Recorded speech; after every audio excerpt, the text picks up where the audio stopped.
मस्तक हे पायावरी वारकरी संतांच्या आज सेवेसाठी घेतलेला अभंग जगद्गुरु संत तुकोबारायाचा असून मागणी या प्रकरणातील सर्वांच्या पाठांतरातील असा हा 4 चरणाचा अभंग चाललेला प्रतिसालाबादाप्रमाणे अखंड हरिनाम सप्ताह, ज्या सप्ताहाची गरज काल आज आणि उद्या तिन्ही काळामध्ये वर्णन केली आणि ती कर्तव्यात आहे असं समजून आपण करत आहोत. म्हणून जेव्हा एखादी गोष्ट कर्तव्याने करतो तेव्हा ती आनंद देत असते. प्रसंगी वर्तमान काळामध्ये काही त्रास होतो, काही पीडा होते, काही असह्य अशा काही त्रासाच्या भूमिका तयार होतात, पण त्याचं भविष्य चांगलं असतं. विठाला संसारामध्ये पाहतो शरीर म्हटलं की ते रोगाचं भांडार सांगितलं. मग आता या शरीरामध्ये अनेक रोगाचं एक साठवण आहे, भांडवल आहे असं. मग काही प्रसंगामध्ये अशी काही वेळ येते की त्या आरोग्यातला एक शरीराचा भाग काढून टाकावं लागते. मग आता काढून टाकायचं म्हणलं त्या डॉक्टरकडे जायचं. डॉक्टर सांगते इतका भाग तुमचा काढावा लागते. पण काही लोकांचा स्वभाव म्हणजे कशामुळं काढायचा म्हणजे गोळ्या औषध पाण्याने होत नाही का? गोळ्या औषध पाण्याने होते म्हणून म्हणत असतो पेशंटच्या मनासारखं डॉक्टर ऐकत आहे का ते गॅरंटीचा कमी असते. आणि डॉक्टर जेव्हा कर्तव्याने सांगतो बापू गोळी पाणीनं काही होत नाही इतकं तोडावंच लागते. मग आता तोडायचं म्हणल्यावर कोणाला आवडत नाही, पण फायद्याचं आहे का नुकसान आहे? आता लोकांना सगळ्या माहिती आहे गँग्रीन नावाचा रोग असतो, मला ते बोटाच्या तोंडाला सुरू होते. मग ते कळाला लवकर तर डॉक्टर झटकून म्हणते इतकं कांड तोडू दे गडे. आता लोकांना वाटते कांड नाही तोडायचं. मग कांड म्हणता म्हणता बोट जाते, बोट म्हणता म्हणता हात जाते, मग हात जाता जाता आपणच जातो. मग कोणतं परवडलं? म्हणून जीवनामध्ये परमार्थ साधन ही कर्तव्यात आहे, पण कर्तव्य करताना मात्र परिश्रम आहेत. परिश्रम म्हणण्याचा अर्थ काय बाबा रात्रभर हिवाळ्यात बसा, पंढरपूरची वारी करा, चंद्रभागेत गार पाण्यात बुडा, पायानंच जा, रात्रभर जागरच करा, साखर झोपेच्या टायमाला काकड्यालाच उठून बसा. हे आवडणारं नाही पण फलानं चांगलं आहे महाराज.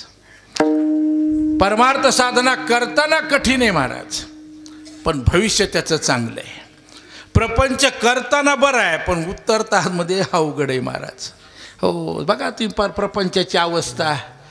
जो वरी चळन गा तो वरी म्हणती माझा, मानिती लहान थोर देह सुखाची आकाजा, इंद्रिये मावळली आला बागुला जा, कैचा विपरीत झाला तोची देह नव्हे तुझा. है का नाही? हे कीर्तनात म्हणताना ऐकायला बरं वाटतं है का नाही? परमेश्वरा कीर्तनात म्हणताना ऐकताना लोय मान हलवितात माणसं, काही तर कंबर बसून हालत नाही. पण पटत नाही हे दुःख आहे. विठाला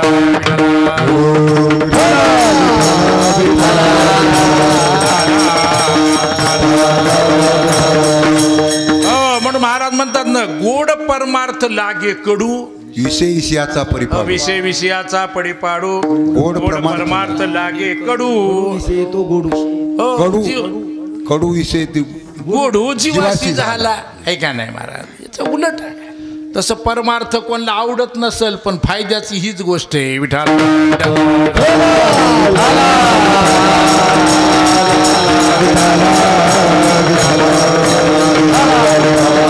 म्हणूनच हा परिश्रमात्मक वर्तमान काळ आहे, पण याला फल आहे महाराज. आणि ते फल आहे सगळ्या जगाची अपेक्षा असणारं, त्याचं नाव सुख आहे, त्याचं नाव समाधान आहे. म्हणून अशा या समाधान प्राप्ती करता, जगातल्या विश्वशांती करता, रम्य समाधाना करता या वाटेचा अंगीकार साधू संतांनी, शास्त्राने, भगवंताने तुम्हा आम्हाला करायला सांगितला. आणि त्या अनुषंगाने आपल्या जीवनामध्ये कुठेतरी हे सुख प्राप्त व्हावं म्हणून सर्व गावकऱ्यांच्या अमूल्य सहकार्यातून तन मन धनाच्या द्वारा परिसरातल्या सर्व गुणीजनांच्या सर्व अंगाच्या सर्व विचाराशी घेऊन हा परमार्थ साधनेचा भाग आपण करतो आहोत. हे आपल्या जीवनातलं भाग्य समजा. विठाला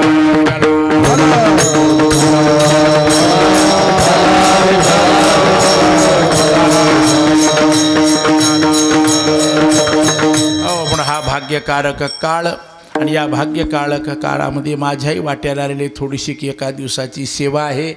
पण या सेवेसाठी निवडलेला अभंग जगद्गुरु संत तुकोबारायचा आहे. आपल्या वारकरी संप्रदायामध्ये भक्ती व्यवहारामध्ये आम्हाला पहिलं बंधन कोणतं असेल तर भक्ती मोक्षाकरता करावी. त्याच्यापुढे शास्त्रभाव वर्णन केला निष्कामतेने करावी. आता निष्कामता ही कोणालाच मान्य नाही. जसं आपण शेत पेरतो, खळ होऊ नये म्हणून पेरतो का खळ्यामुळं पेरतो? हो, कितीतरी निवडून निवडून 6 महिने ठेवलेलं बी त्याला खालीवरी बघून बघून बघून मिरगाच्या तोंडाला जमिनीत घालतो. आता जमिनीत घातल्यावर ते सडत आहे, नासत आहे, हे कळत आहे. पण हेही कळत आहे एके बीजे केला नाश मग भोगिले कनीस. या ज्ञानार्थ चिंतन करा. कुठलीही गोष्ट महाराज फलापेक्षेने केली जाते की आज एका बीजाचा नाश केला तर कणीस एवढं मोठं पडतंय. विठाला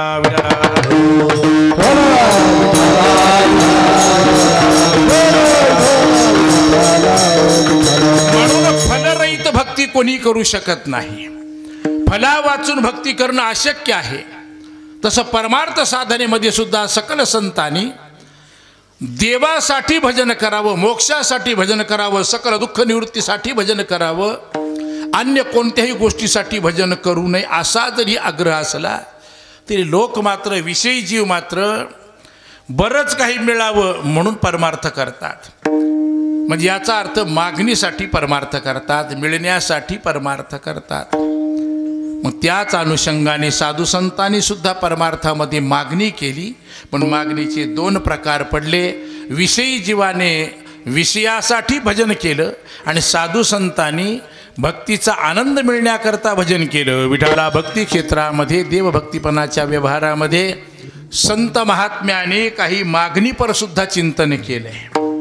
वास्तविक पाहता प्रसंगाने काही मागणे अमानुचित, वडिलाची मागणी आम्हा अनुचित आणि वडिलाची रीत जाणत सु. महाराज म्हणतात काही मागणी आम्हा अनुचित, आम्हाला मान्य नाही. कोणाला? आमच्या वाडवडिलाला. थोरा मोठ्यांना काही मागणे का काहीच न मागणे. हे काही मागणे म्हणण्याचा अर्थ ही विषय मागणे. हो का काहीच न मागणे म्हणजे भक्ती सुद्धा नाही का? म्हणून 2 प्रकारामध्ये चिंतन आहे. काहीच मागू नये असं नाही. उलट मी म्हणत असतो घेतल्याशिवाय जाऊ नये, घेतल्याशिवाय जाऊ नये. आणि हे कीर्तनकारांना तर बिलकुल बोलू नये. घेतल्याशिवाय जातच नाही ते. एखादी कमी आली तर माघारी गाडी घेऊन येतो आम्ही बरं लोकांचं सांगणं विठाला विठाला.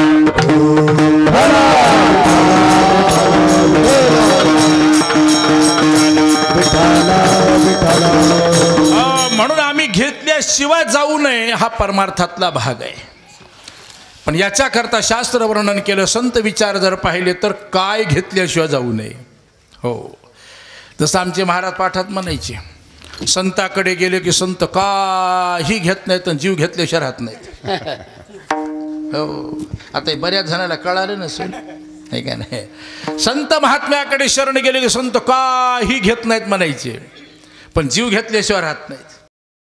मग आता जीव घेतलेला बरा का कसा? जीव घेतात म्हणजे जीव भाव घेतात. काही मागणे म्हणजे काहीही मागणे, नश्वर फल मागणे. हो, ते आम्हाला मागायचं नाही असं आज्ञा आहे. पण काहीच मागायचं नाही हे मात्र दोष आहे. म्हणून घेतल्याशिवाय जायचं नाही, पण काय घेतल्याशिवाय जायचं नाही हे सकल शास्त्र चिंतन करतात की परमार्थ साधनेमध्ये 2 प्रवाह पाहायला मिळतात. म्हणून 2 अवस्थेमध्ये 2 चिंतन आहेत. कधी फलासाठी आणि कधी विलक्षण आनंदासाठी. हो, म्हणून तुका म्हणे गोड लागे आणि तो मागे रसना. ज्याला गोड लागे हो त्याने फल न मागे त्याने रसना मागे. याचा अर्थ उदाहरण द्यायचं झालं तर हरकत नाही की जसं एखादी वांग्याची भाजी करावी, खूप आवडावी, खूप वाढावी, खूप खावी आणि कपाळपोट सारखं झाल्यावर म्हणावं जरासं मसाल्याचं पाणी येऊ द्या, आहे का नाही? हो, आता ते घर मालक वाढणारं म्हणलं बाबा कपाळपोट सारखं झालं, वांग मागं शिल्लक ठेवलं नाही, आता काय आणू? नाही म्हणलं थोडंसं त्याचं पाणी आणा, याचा अर्थ रस आणा. आता रस्सा आपल्या इकडं थोडा शब्द वेगळा वापरतात, आता ते वापरू नये आपल्या संप्रदायामध्ये, पण काही लोक वापरतात. रस्सा आणा म्हणतात त्याला. रस्सा म्हणलं की ते दुसरीकडे गेलं विठाला. काही प्रयत्नामध्ये चिंतन केलं तर फलासाठी काही लोकांनी मागणी केली, आणि काही ज्ञानोत्तर विलक्षण आनंद मिळवण्यासाठी मागणी केली. म्हणून दोन प्रवाह संत विचारात पाहायला मिळतात. म्हणून कधी देवासाठी, मग आता देवासाठी काय काय मागितलं? हो, बरंच काही मागितलं महाराज. मागणं म्हणण्यापेक्षा हे शरीर सुखी ठेवण्याचंही मागितलं. कारण कथेची सामुग्री देह अवसानावरी. पहिलं चिंतन आहे महाराज, शरीर चांगलं असेल तर भक्ती योग्य. विठ्ठे तुझे वर्णी गुण नाम, तेची मज प्रेम दे देवा. सगळा अभंग वाचून पहा. हो, कशा कशा करता महाराज. हो, हे देई पाया हाता सुख. दान करायला हात लागतील का नाही? त्याचं गुणगान करायला मुख लागल का नाही? पंढरपूरला जायला पाय लागतील का नाही? दोन्ही हाताने टाळी वाजवायची असं हात लागतील का नाही? याही अंगाने मागितलं, पण कशा करता मागितलं? याचा अर्थ शरीराची व्यवस्था सुद्धा देवाकडून मागितली आहे. मग इथपर्यंत मागण्याचे प्रमाण आपल्याला पाहायला मिळतात. पण गंमत अशी महाराज, आपण त्या शरीराच्या द्वारा सुखाची मागणी करतो, ह्याच्यातच गफलत आहे. मागण्यामध्ये आपला घोळ आहे महाराज. साधू संतांनी भक्ती करण्याकरता मागण्या मागितल्या. मग कदाचित मग शरीराची असेल, परिसराची असेल, सगळ्या गोष्टीचं मागणं मागितलं, पण ते देवकेंद्रबिंदू ठेवून मागितलं. तसं आज तुकोबाराया जरी म्हणत असले की काही मागणे अमानुचित, म्हणजे कशामुळं? वडिलाची रीत. हो, मागे आमच्या वाडीवडिलांनी सांगितलंय काही मागू नका म्हटले. मागण्यासाठी भक्ती करू नका, पण काहीच मागू नका हेही सांगितले बरं. हो, पण परमार्थ साधनेमध्ये भगवंताच्या संग सुखासाठी. मग आमच्या सगळ्या गवळणीचं चरित्र पाहतो मी. त्यांनी ते प्राप्त होण्याकरता बरंच काही गमवलं सुद्धा, पण मागायचं सोडलं नाही. दोन्ही गोष्टीचं चिंतन आपण केलं पाहिजे. साधू संतांनी मागितलं म्हणून आपण त्याच्या बारीला लागू नये. हो, आपणही मागावं का तर विचार करून मागावं. बऱ्याच जणांनी देवाला मागितलं, आणि मागणारं देवाला लय आवडते बरं. देवाला मागणारं लय आवडते. कधी लक्षात ठेवा, ते लेकरू रडलं, रानात जाऊन बसलं, रानात गेल्यावर देव प्राप्त केला, आणि देव प्राप्त केल्यावर काय मागितलं? म्हणला मला सावत्राईनं ढकलून दिलं, मला अशी जागा देवा दे. म्हणजे कशी? की बापाच्या मांडी बसल्यावर कोण उठू नये मला. याचा अर्थ आजीव स्वरूपाची खुर्ची मला दे, की कधीच त्याचं इलेक्शन होऊ नये. खरंय ना महाराज. दळपदी बाळ बैसविला ध्रुव, क्षीराचा सागरो उपमन्यू. महाराज म्हणतात देवानं म्हणल्याबरोबर तथा असतो. कारण देव देऊन मोकळं होत असतो महाराज, आणि आपण घेऊन अडकत असतो. एवढी काळजी असावी. देव देऊन मोकळं होण्याचा प्रयत्न करीत असतो. किती अनुष्ठान करा, देवाला मागा. देव प्रसन्न झाला की म्हणते चल मग काय मागाय तुला? काय नाही म्हणलं, फक्त मोटरसायकल द्या. तथा असतो.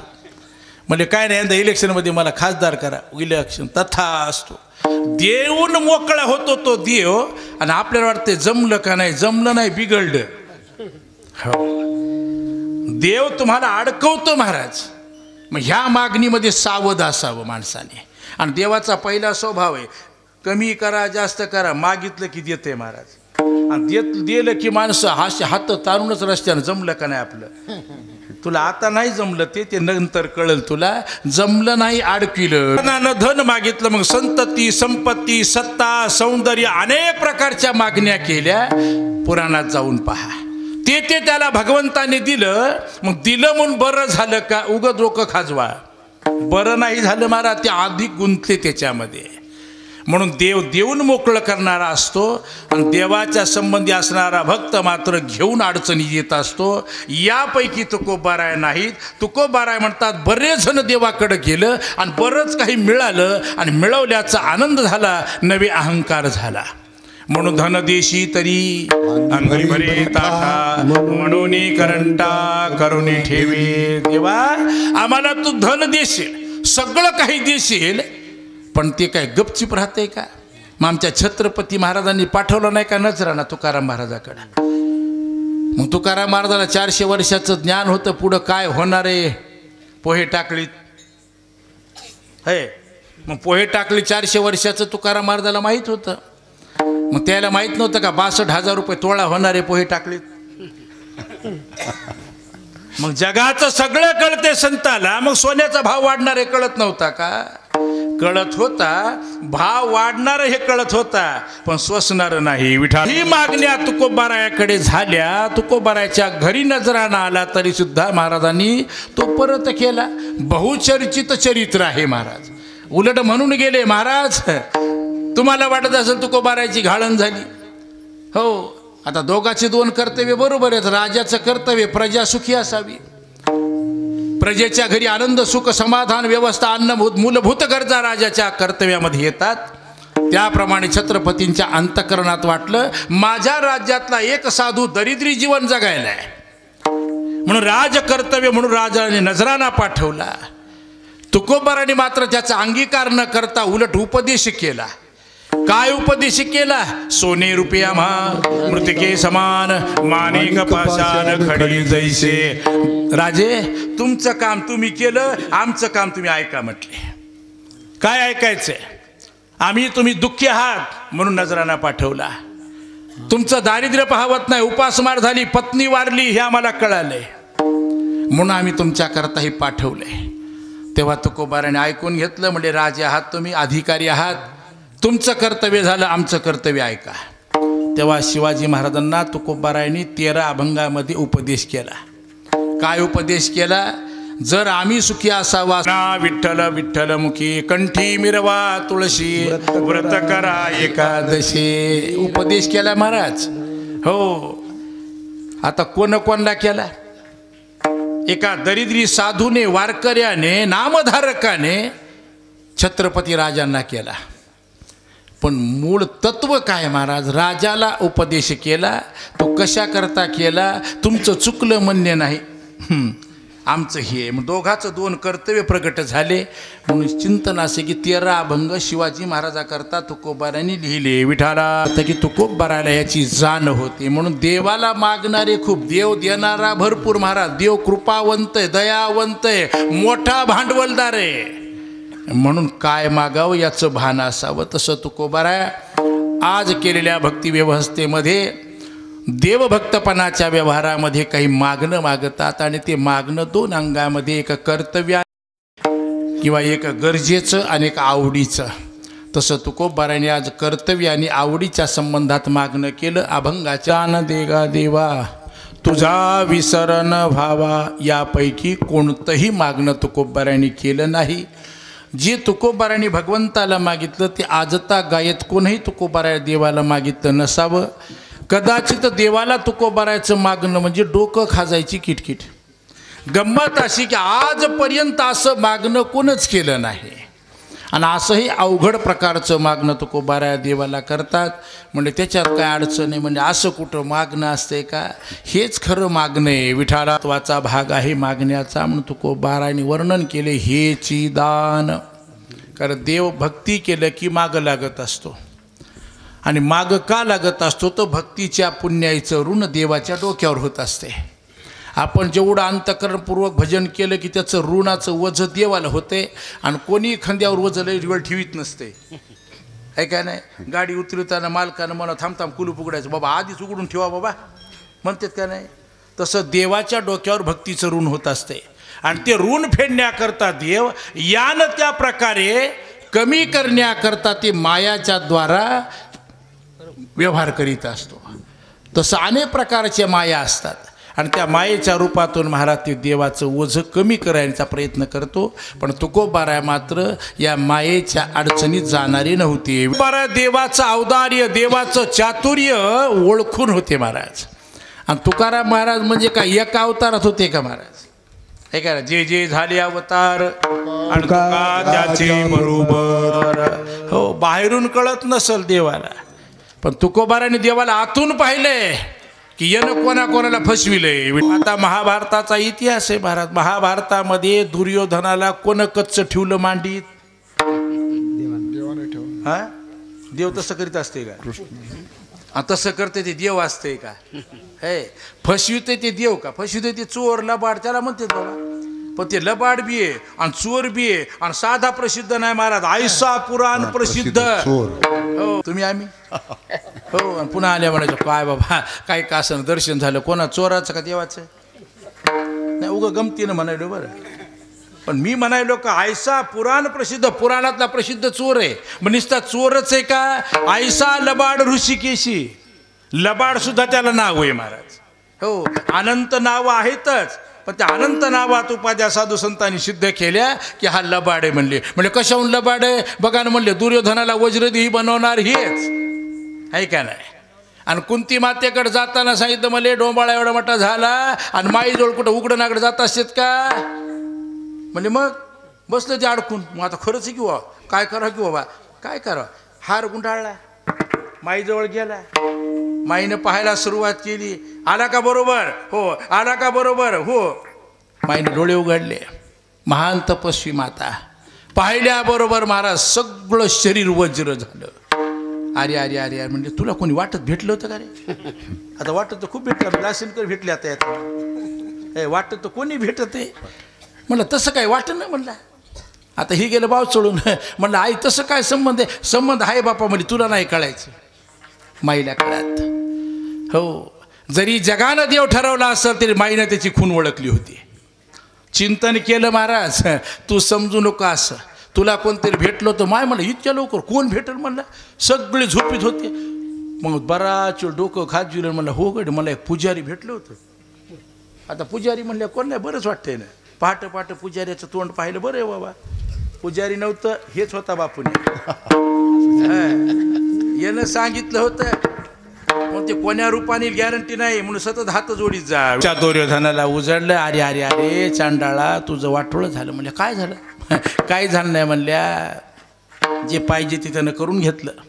इतका चतुर आहे महाराज. म्हणून चतुरा तो शिरोमणी गुणलावण्याची खाली मुकुट सकळा मनी धन्य तुझे विठोबा. महाराज म्हणतात की साधा चतुर आहे का, साधा लबाड आहे का, साधा चोर आहे का, तो चोराचा चोर आहे महाराज, लबाडाचा लबाड आहे महाराज. तसंच महाराज आमच्या दुर्योधनाला फसवला.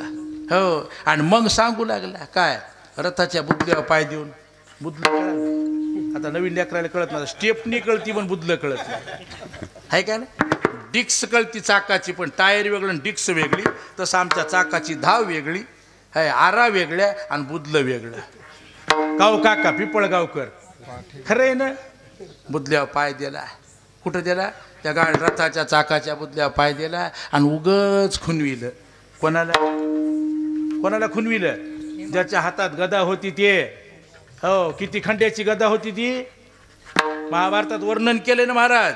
हो आणि तवा खुनिलं आणि खुनीला एकूण एकाची खून कळाली महाराज. इथं काऊन हात हाणायले म्हणले, हे इथं कच्चं कळालं. विठ्ठलातला महाराज कच्चा भाग राहिला त्याच्यावर गदा हाणली महाराज. सांगायचा इत्यर्थ तो परमात्मा चतुर आहे, तो परमात्मा लबाड आहे.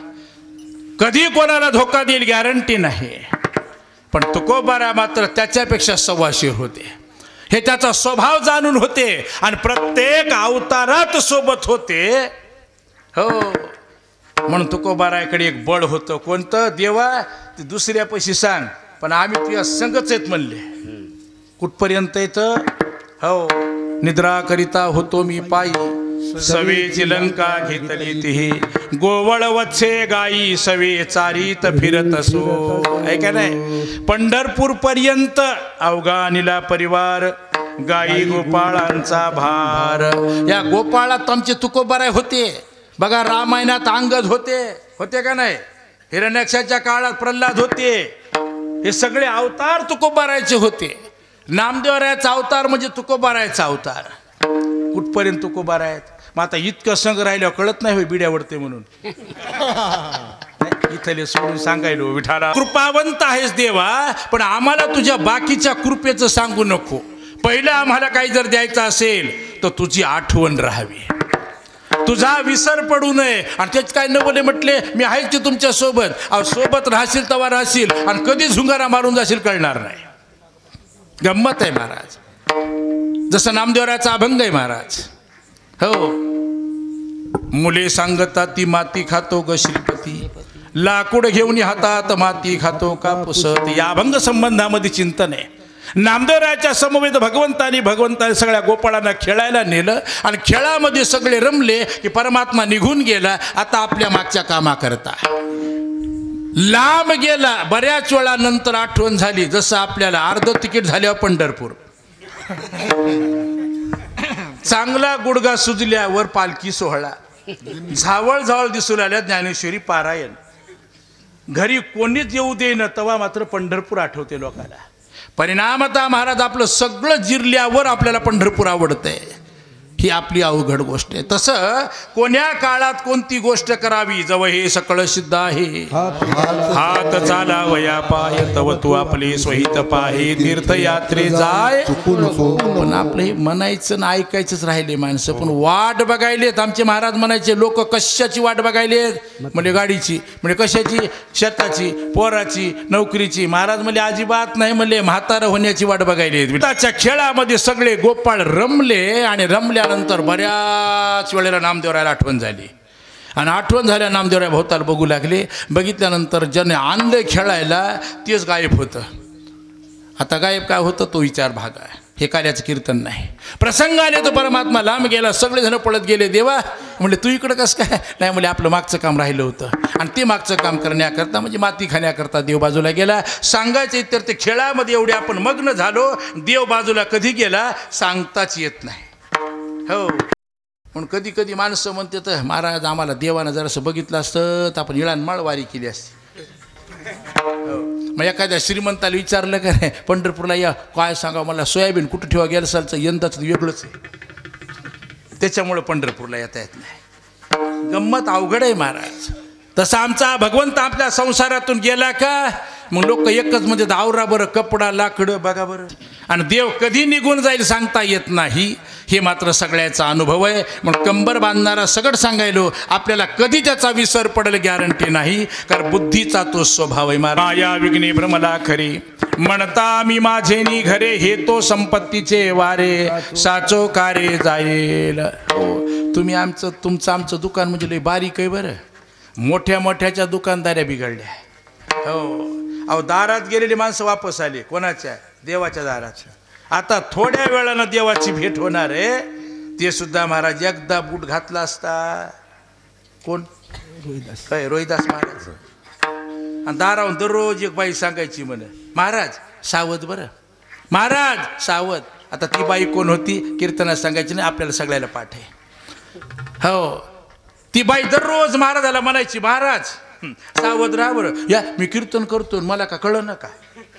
हे म्हणून म्हणत असतो बापू आमचं नुसतं कीर्तन बघत जाऊ नका, कीर्तनापुरतं आमचं बघत जा, काय ठरलं तेवढं. पण आमचं सुद्धा मनोवृत्ती चांगली नसती महाराज. कधी झुटका हानील काय सांगता येत नाही. आता तर आम्हाला भारीच्या गाड्या घेतल्यावर सतत वाटतं आमच्या गाडीला रेग ओढते का, कोणी हवा सोडते का. कीर्तनात उभं राहिल्याबरोबर लाशिनकर मला वाटतं हे सांगायलो तुम्हाला. तरंग पालट ती क्षणोक्षणारंग, धरू जाता संगत वतो होतो बाधक, तिथे मना कदा नुपजो नारायणा. कधीतरी आपली दुर्बुद्धी होऊ शकते. करिता म्हणून या बुद्धीला फाटा फुटू शकतो. मग करिता म्हणून तो कोपारे म्हणतात अरे बड्या बड्याचं बिघडलं. हो, मरता क्षणी भगवंताचं नाव विसरून एकट्या बुटामध्ये वासना गेली महाराज. मग जन्म घेणे लागे वासनेच्या संगे आणि त्याची झाली अंगे. हरिरूप पुराणामध्ये अनेक प्रमाणेत महाराज. जड भरत राजा हरणी गर्भा गेला, घाला तो घातला वासनेने. म्हणून ही बुद्धी कधी कुणीकडे जाईल सांगता येत नाही. आता हरण नसल, मखमलीचा बूट नसल, पण गाडी असेल, माईक असेल, मंडप असेल, कोणाचे कपडे असतील, कोणाचं गाय असेल, काय नाही महाराज आपल्या पुढं. अहो चौकून मायेचा पगडा आहे आणि या मायेच्या पगड्यात आपण वागतो ना. कधी कुणीकडे आपल्याला फाटा फुटल म्हणून काही सांगता येत नाही. तुका म्हणे वाटे नको फुटू देऊ फाटे. लय फाटी फुटते. आता फाटी आला तर लय जोर आलाय. हो, गाव झाले बारीक.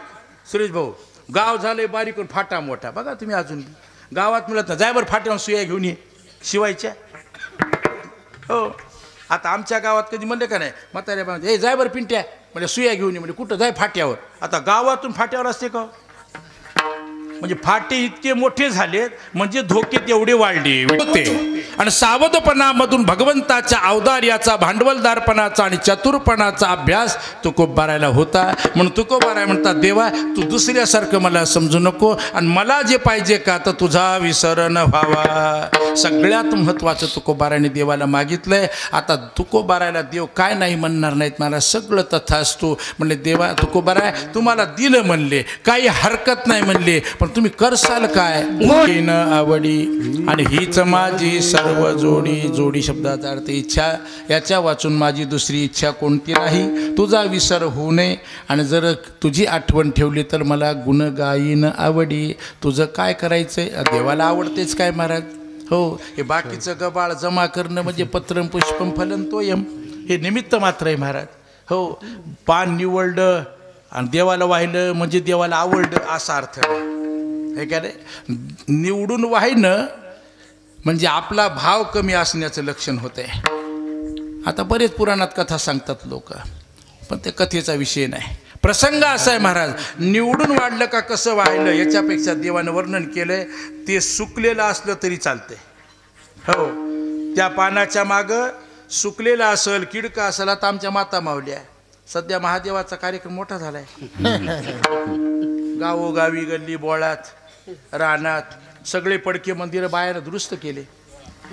चांगली गोष्ट, आनंद आहे महाराज. मी तर नेहमी सांगत असतो, लय मोठी देवळं बांधण्यापेक्षा आहे ती दुरुस्त ठेवा, पुरुषार्थ आहे. लय मोठी देवळं बांधायची आणि गुरव कुठंच नाही, पूजा कुठंच नाही महाराज. हो, आता आपल्या इकडं बरं आहे, आपल्या मराठवाडा त्यात परभणी जिल्हा चांगला आहे, पण काही भागात तर देवळं फक्त पत्ती खेळायलाच.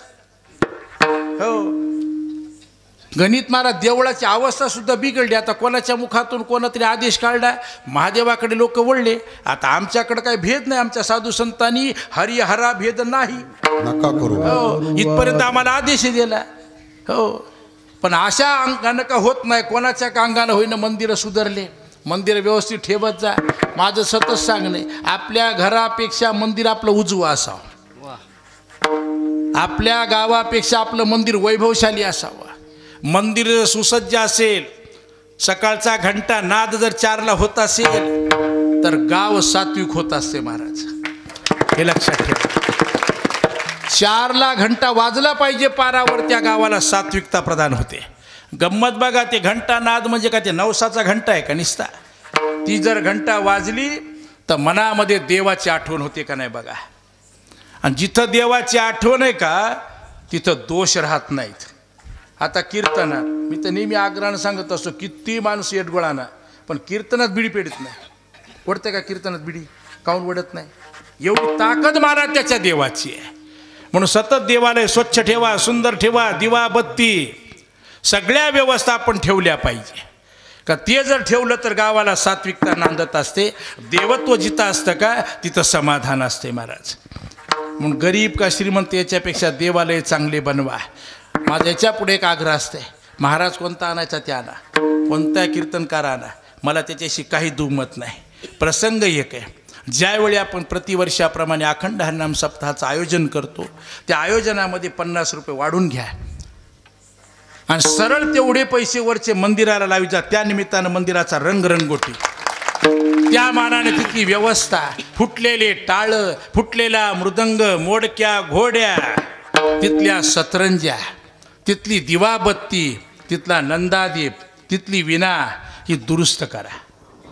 त्या निमित्ताने करा. आपण जसं घर बांधल्या वास्तुशांती करतो, भले कपडे अंगाला गुंडाळीतो, त्या पाहुण्यानं आणली, ह्या युवायानं आणली.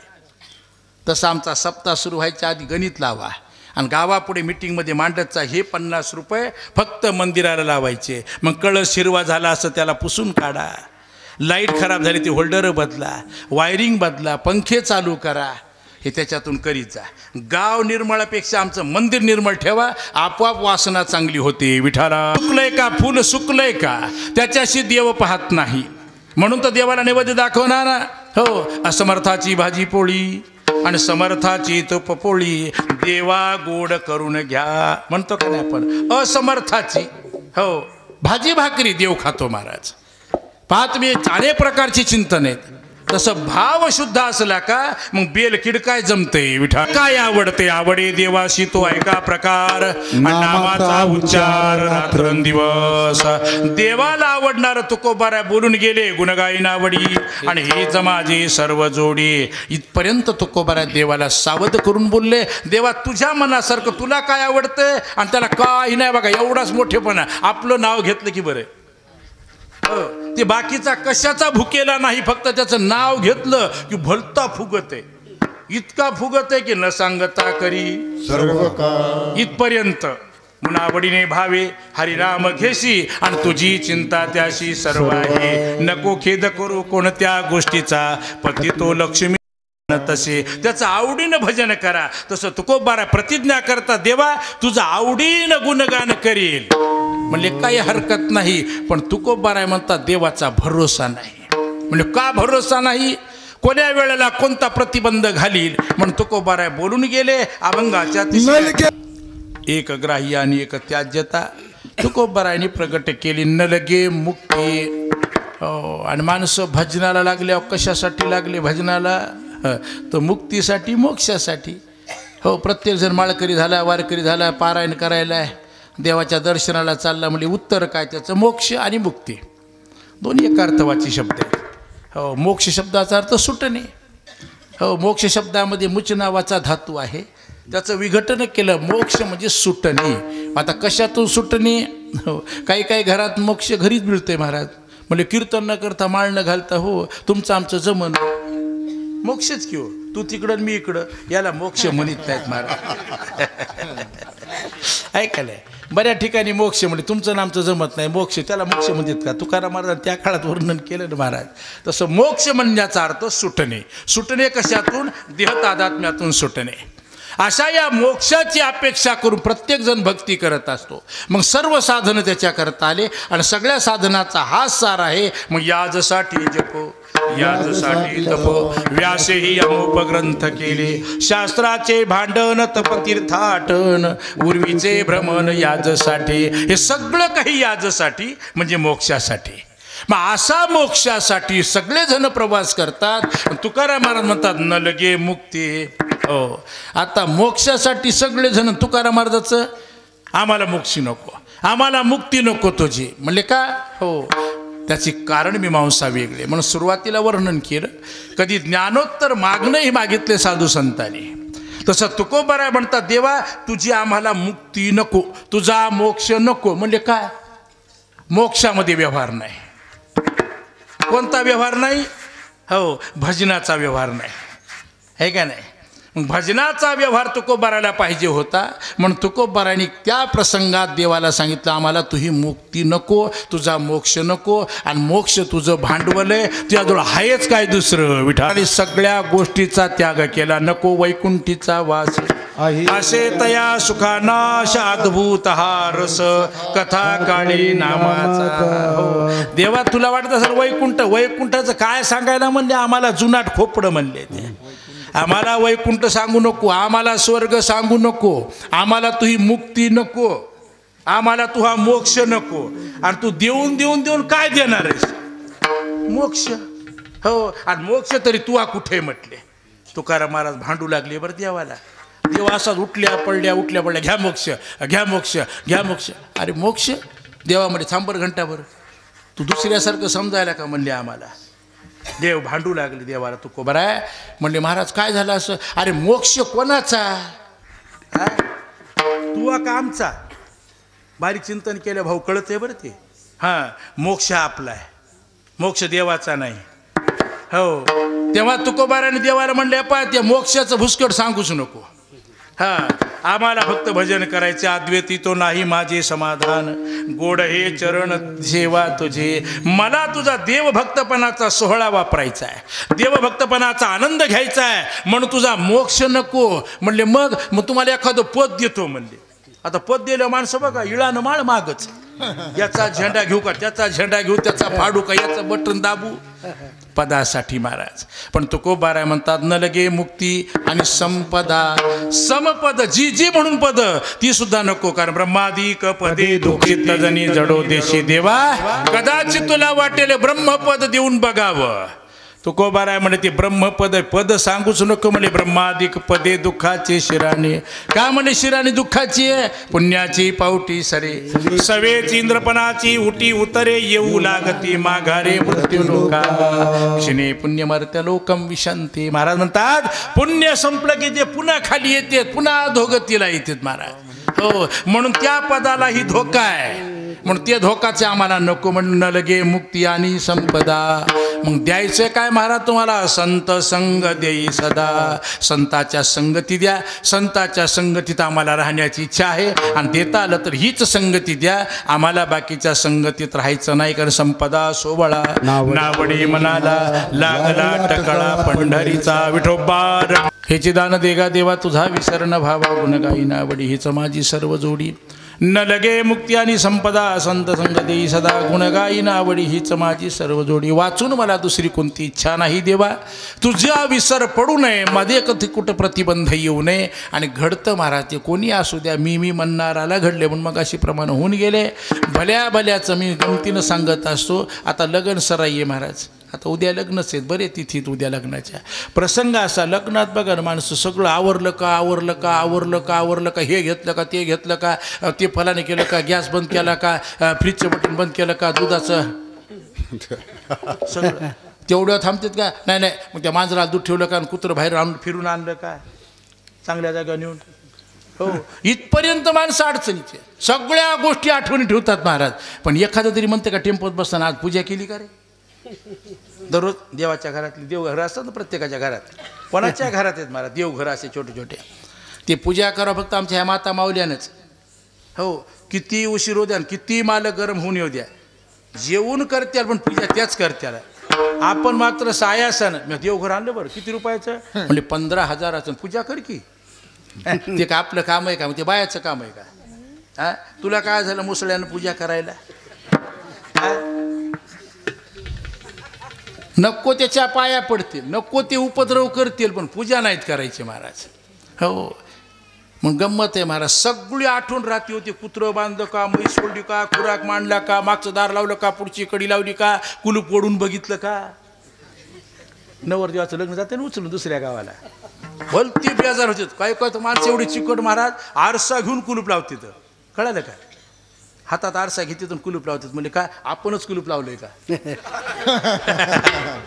इतके नमुनेबाज माणसं महाराज इतकं कसं ध्यान आहे मग आपणच कुलूप लावलंय का जुने लोक करीत होते म्हण बरं तसं कुलूप आपणच लावलंय का म्हणून आरसा संघ घ्यायचा आणि कुलूप लावायचं म्हणजे आपल्याला खात्री आता मोबाईल निघाले समजा फोटो काढला जमते ना संघ आपणच लावलं प्रसंग असा महाराज एवढे माणसं त्याची काळजी करते तर मग घरात देव घरे गडे बाबा आज पूजा देवाची केली का आता 2 दिवस आपलं लग्न येणं होणार नाही हां देव तर गोळा करायचा भलता ना कोण्या गावाला गेली की देव कोण्या गावाला गेली की देव आणि महाराज म्हणजे आपुला तू एक देव करून घ्यावा का गबाळ करून घ्यावा ते लोक कीर्तनकार गोष्टी सांगते त्याच्यामुळे ते जावं कदरून गेलं कुठं तिथं गेलं तर तेच त्याच्या नशिबाला बरं झालं म्हणे जाऊ बापू आले म्हणे काय झालं आम्हाला सुतक पडलं होतं ना पूजा करायलाच कोण नव्हतं धन्यवाद म्हणला कटाळा देवाचा महाराज हो काय असेल ते असो सांगायचं इतर एवढा की आपल्याला सगळ्याची आठवण राहती पूजेची राहत नाही म्हणून देवाला तुकोबाराय म्हणतात देवा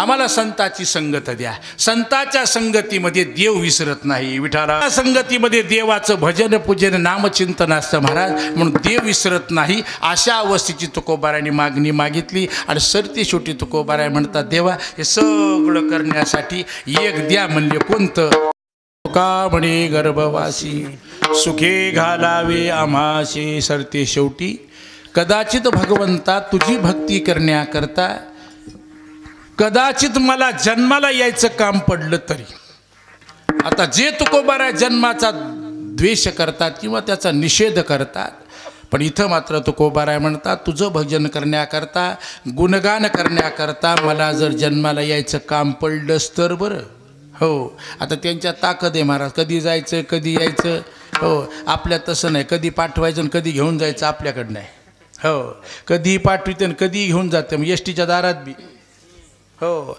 परिणामतः महाराज आपल्याकडे स्वातंत्र्य नाही पण भगवंताचं साधू संताकडे मात्र स्वातंत्र्य त्याला यायचं तेव्हा देव येते आणि जायचं तेव्हा जाते तसं संत महात्मे जेव्हा यायचं तेव्हा घेईन मी जन्म यासाठी देवा आणि तुझी चरण सेवा पांडुरंगा सामर्थ्य तसं कदाचित देवा मला जर या कामाकरता भजनाला जन्माला यायचं काम पडलं तरी सुद्धा त्याचंही मला दुःख नाही. म्हणजे का नाही दुःख जाता आणि हृदयी असता महाराज म्हणतात आम्हाला कदाचित जन्माला यायचं काम पडलं. आता जन्माला येणं म्हणजे काय इतकं सोपं आहे का? नाही महाराज.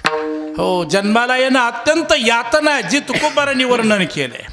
काय सांगू गरिबीची यातना मज भोगिता नारायणा मांस मळमूत्र जाना तुझं क्षणोक्षणा ध्यातासे. हो सगळ्या जीवानं प्रतिज्ञा केली महाराज त्या संकटामुळं. तुम्ही आम्ही सगळ्यांना प्रतिज्ञा केली देवाचा आवाज दिला देवाला देवा हो याच्यातून आम्हाला मोकळं.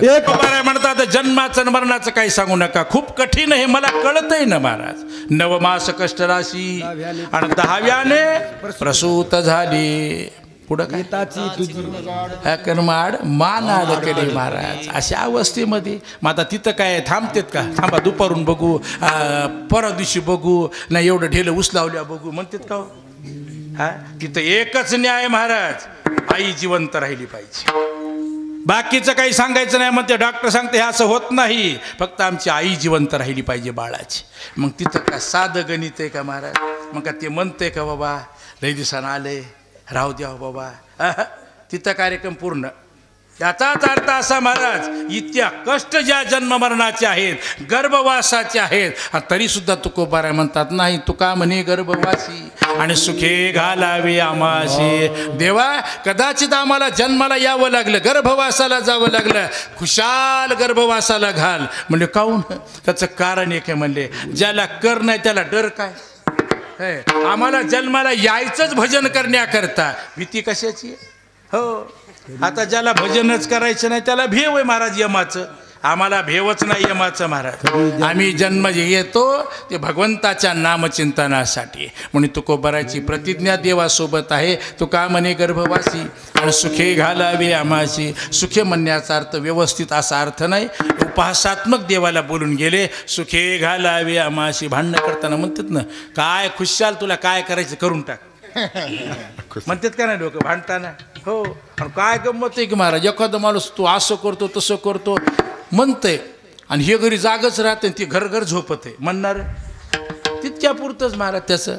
तशा पद्धतीने तुकोबारा उपहासात्मक म्हणतात देवा तू आम्हाला खुशाल जन्माला घाल आम्हाला त्याचं काही दुःख नाही म्हटले का तर तुझं भजन करायला मिळतंय हे खरा आनंद आहे. म्हणून तुकोबारा शेवटच्या चरणात माप घेतात हातात. माप कळालं का? पहिल्या काळातलं पारडं आता काय बटनावर आहे सगळं. पूर्वीच्या काळातलं पारडं घेऊन देवाला म्हणून आले देवा हो आणि महाराज म्हणले अवघड आहे बरं ते पुन्हा अवघड आहे बरं. अवघड किती असू द्या पण तुकोबारा व्यापारी अंगाने चिंतन करू लागले देवा गर्भवासाचं दुःख किती तुझ्या भजनाचा आनंद किती. तुकाराम महाराजांनी पारडं हातात घेतलं देवाला सांगितलं म्हणजे देवा जन्म मरणाचं दुःख किती जन्माचं यातना किती गर्भाच्या यातना किती आणि तुझ्या भजनाचा आनंद किती महाराज. हे व्यापारी अंगाने तुकोबारा देवाला बोलून गेले आणि त्याचाच अर्थ असा की आनंद भजनाचा तुकोबारायला कळाला होता आणि तुकोबारायला कळाल्यामुळे तुकोबारायला भय कोणतं राहिलं नव्हतं. म्हणून गुण गाईन आवडी हीच माझी सर्व जोडी. ज्ञानेश्वर ज्ञानेश्वर